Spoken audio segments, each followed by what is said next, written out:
नमस्कार. मी सुजाता जोग. परिक्रमामध्ये आपलं स्वागत. आज आणखी काही पावसाळ्यातल्या भाज्यांबद्दल बोलायचे.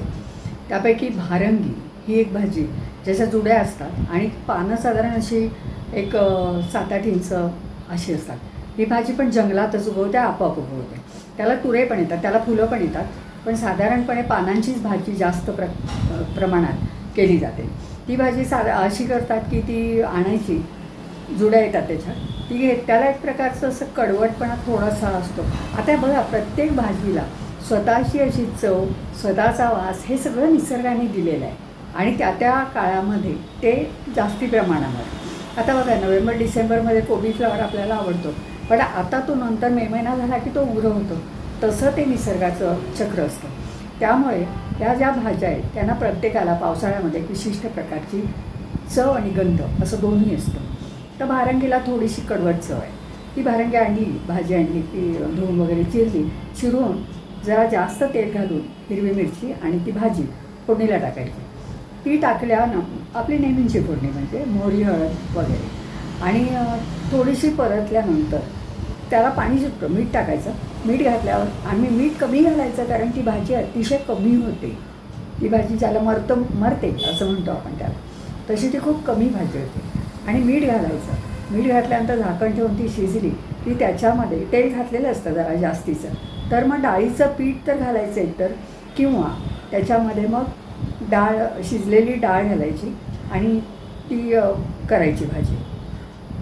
एक वाफ काढायची. शिजलेली आहे डाळ, त्यामुळे काय नाही, भाजी पण शिजलेली आहे, त्यामुळे एकत्र करून एक वाफ काढायची. पण त्याला गूळ नाही मात्र घालत, ती अशीच चांगली लागते. आणि पीठ पेरून जर केलेली असली तर अशी कोरडी भाजी म्हणून पोळीच होते, मेथीची करतो ना आपण तशी. तरी भारंगीची एक भाजी पावसाळ्यात, आणि या काही भाज्या आहेत या खाल्ल्याच पाहिजेत असं साधारण पूर्वीचे लोक मानत असत. आमच्या घरी त्या होत्या.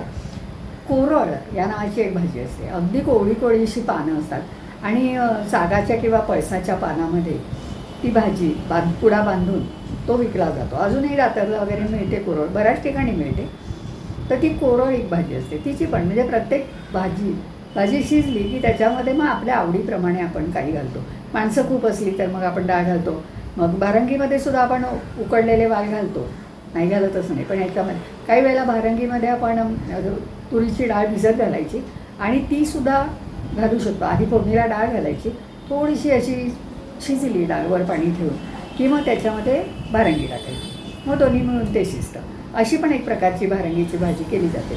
आणि नारळ सगळ्या भाज्यांमध्ये आहे बरं का.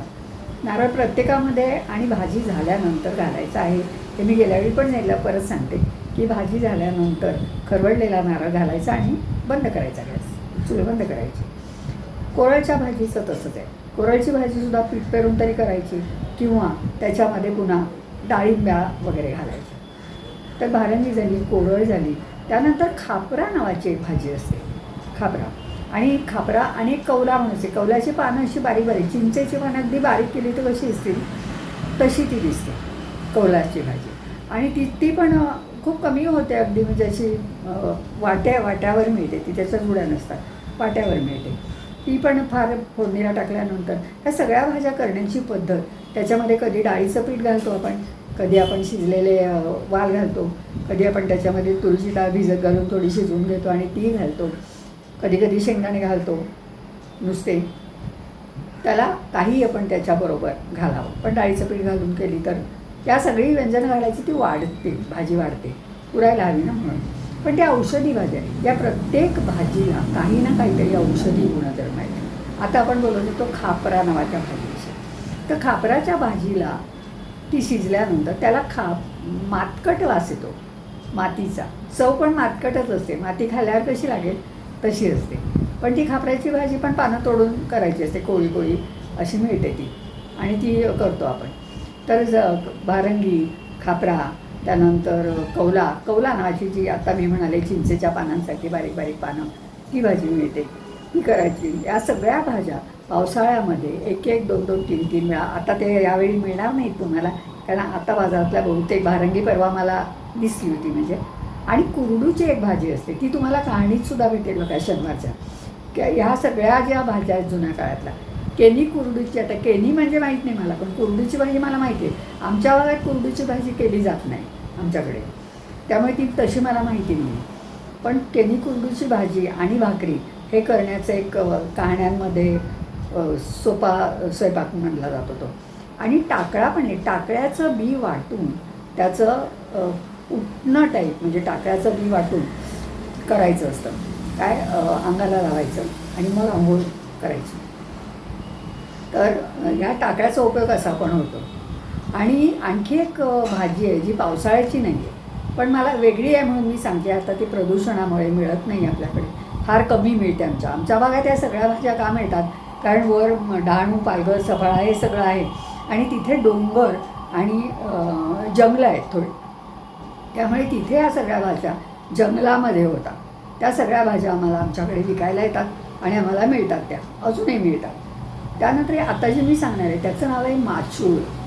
तर ती भाजी कशी, फक्त खाडी किनारी म्हणजे समुद्रावर आपाप उगवते ती, आणि साधारण त्याच्या जुड्या असतात आणि किती एक जुडी म्हणजे 7-8-10 काड्या असतात त्याच्यात.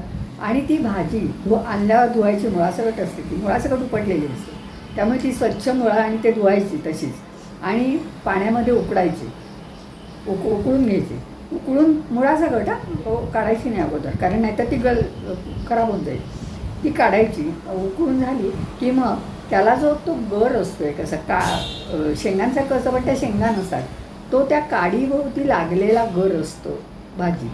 तर ती अशी ओरबाडून काढायची, अशी आपण म्हणतो बघा, ओढून काढायची अशी. आणि तो सगळा असा बराचसा गर झाला की मग फार होतच नाही तो, कारण किती होणार ना, सगळ्या काड्याच वाया जातात आपल्या. तर मग बहुतेक वेळा आमच्याकडे त्याचं भरीत केलं जायचं दही घालून. तर ही एक भाजी मानली जाते. आणि त्याच्यामध्ये तुरीच्या डाळीचं वरणामध्ये पण ती घातली जाते, माचूळची भाजी. पण माचूळची भाजी खारी असते मुळात, खारी भाजी पण म्हणतात त्याला. तर त्या भाजीमध्ये मीठ आधी घालायचंच नाही, त्यानंतर चव बघायची आणि नंतर लागलं तर मीठ घालायचं. पण ती पातळ भाजी ताकातली पण छान लागते. दह्यात जसं भरीत करतो आपण तसं डाळीचं पीठ लावायचं ताकाला, कढी करतो ना तसं, पण त्याच्यात ती भाजी काढलेली जी असते ना ती घालायची त्याच्यात. त्याला काय पानं बिनं काहीच दिसत नाही, ते असं मोडलेलं म्हणजे पालक पनीर कसं आता दिसतो तसं दिसतं ते. त्यामुळे ती ताकातली पण डाळदाणे घालून पण करतात. तर अशा या काही भाज्या ज्या आहेत त्या पावसाळ्यामध्ये औषधी वनस्पती म्हणून त्या खाल्ल्या जातात आणि त्या एक एकदा खाल्ल्या गेल्या पाहिजेत. आता जर तुम्हाला आता सांगते की तुम्ही गुगलवर गेलात आणि सगळी नावं जर तुम्ही टाकली तर तुम्हाला प्रत्येक भाजीमधल्या घटक जे आहेत, औषधी घटक, अन्न घटक, हे सगळे तुम्हाला त्याच्यात वाचायला मिळतील. म्हणून मी इथे काय त्याच्यात जात नाही, कारण आता सगळं आपल्याला गुगलवर उपलब्ध असतं आणि मी वाचून बघितलं ते खरंही आहे, बघितलेलं आहे मी, ते वाचून बघितलं आणि मगच मी तुम्हाला सांगते. आणि ह्या कुठल्याही भाजी तुमच्या एक लक्षात आलं आहे की सगळ्यात फक्त नारळ आहे आणि हिरवी मिरची आहे, कांदा लसूण वगैरे कशातच नाही अर्थातच. त्यामुळे या भाज्या त्यांची मूळ चव, मला नेहमी वाटतं की भाजीला, प्रत्येक गोष्टीला माणसाला जसं ओळख आहे ना तशी प्रत्येक भाजीला, प्रत्येक वनस्पतीला, प्रत्येक शेकटाच्या शेंगा, आता शेकटाच्या शेंगा ज्यावेळी आपण आमटीत घालतो किंवा भाजीत घालतो त्यावेळी त्याचा एक सुगंध वेगळा आहे, तो थोडासा उग्रसा असलेला पण वेगळा आहे ना, तो आपल्याला कळतो. म्हणजे डोळे मिटून जरी तुमच्यासमोर सगळ्या एका विशिष्ट क्यूबच्या आकाराच्या, म्हणजे आता शेंगा तर क्यूबमध्ये नाही कापता येणार, पण काही भाज्या अर्धवट शिजवून जर तुमच्या हातात दिल्या तर तुम्ही त्या ओळखू शकाल वासावरनं आणि स्पर्शावरनं सुद्धा.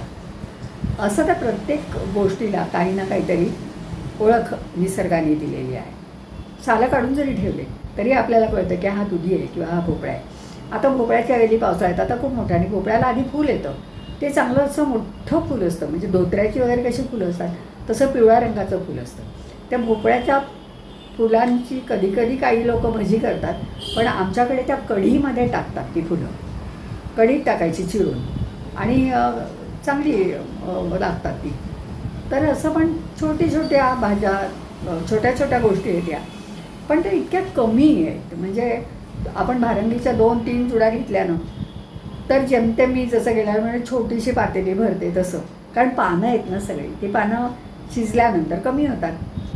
त्यामुळे ह्या भाज्या पुरवून, म्हणजे अर्थात त्या एका प्रकारे ते चांगलंही आहे, कारण त्या सगळ्या औषधी, आयुर्वेदाने त्याच्यावर हे केलेलं आहे, म्हणजे आयुर्वेदाने त्याचं महत्त्व जास्त मानलेलं आहे. आणि काही भाज्या औषधी निर्मितीसाठी सुद्धा वापरतात असं मला कळलं आहे. मला माहिती नाही त्या कुठल्या आहेत. त्यामुळे ह्या सगळ्या भाज्या अशा वेगवेगळ्या पद्धतीने केल्या जातात. तर आणि आणखी एक सांगायचं राहिलं, वाल घालतो ना, तर काढलेल्या डाळिंब्या पण कोरवळमध्ये घातल्या जातात काही वेळेला. डाळिंब्या काढून ते डाळिंब्या अर्धवट शिजायच्या, त्यानंतर कोरड टाकायच्या, नंतर मग पूर्ण शिजवायचं. डाळिंब्या मोडता कामा नये, हे पण त्याचं कौशल्य असतं. तर या काही 2-3 भाज्या ज्या मला नव्याने नाही, मला जुन्यानी माहिती आहेत त्या. आता त्या बाजारात मिळतात, पण करायच्या कशा काही लोकांनी. कारण मी आता काय झालं की परवा सहज बघत असताना मला वाटलं आपण खरंच बघूया का कोण कसं करते. यूट्यूबवर सगळ्या मिळतात, पण प्रत्येक भाजीला कांदा बघितला तो होता. तर मग तसं नाही, ह्या वेगळ्या पद्धती आधीच्या आहेत. त्यामुळे मला असं वाटलं की आम्ही तुम्हाला सांगितलं पाहिजे, त्या मी सांगेन. आणि कांदा लसूण नसताना सुद्धा, कांदा लसूण टोमॅटो यातलं काहीही नसताना अतिशय रुचकर भाज्या होतात. 4-4 महिने माणसं ते आरामात खाऊ शकतात, त्यांना कुठेही कंटाळा येत नाही. हिरवी मिरची मात्र लागते त्याला, आणि काही भाज्यांना चिंचगूळ लागतो. त्यामुळे ती चव वाढण्याची एक वेगळी पद्धत असते. तर आता मी इथे थांबते. मला असं वाटतं की आता थोडासा रेसिपीजकडे जाते हे मला कळतं आहे, हा काही तसा विषय नाही आहे. पण मला असं वाटतं की नाही, ह्या जुन्या त्या रेसिपी, जसं मी जुनं वाळवणांच्याबद्दल बोलले होते, साठवणीच्या आठवणी, तसं ह्या भाज्याबीजासुद्धा माहीत करून घ्यायला पाहिजे, माहीत असायला पाहिजे. बाजारात भाजी आली, आता काही बायका मी अशा पाहिल्यात, उत्सुकता असते त्यांना. त्या विचारतात की भाजीवालीला विचारतात, वसईवालीला आमच्या इथे बसते, तिला विचारतात की भाजी कशी करायची ते सांग. आणि मग ती त्यांना त्यांच्या पद्धतीने कांदा वगैरेवालीच सांगते. त्यामुळे या सगळ्या भाज्या केल्या जाव्यात. आता या पावसाळ्यात काही तुम्हाला मिळतील असं मला वाटत नाही. पुढल्या पावसाळ्यात तुम्ही त्या नक्की खा. आता काही मिळालं तर अवश्य खा, पण एकदा ह्या भाज्या कराव्यात, सगळ्यांनी कराव्यात. आणि मुलाबाळांनासुद्धा त्या महत्त्व पटवून देऊन त्यांना आता खायला लावल्या पाहिजे. आता मी इथे थांबते. पुढल्या वेळी परत काही गोष्टी मला सांगायच्या आहेत, त्या मी सांगणार आहे. त्या पावसाळ्यातल्या भाज्या नाही आहेत, आता आहेत साध्याच, पण आता भाज्यांविषयी बोलते. तर आता उदाहरणार्थ केळ्याची भाजी असेल तर ती वेगवेगळ्या 2-3 प्रकारांनी केली जाते, किंवा केळ्याच्या झाडाचे इतर खाण्यात केलेले उपयोग ते पण मला तुम्हाला सांगायला आवडतील. तर आता मी इथे थांबते. पुढल्या वेळी परत भेटेन. धन्यवाद.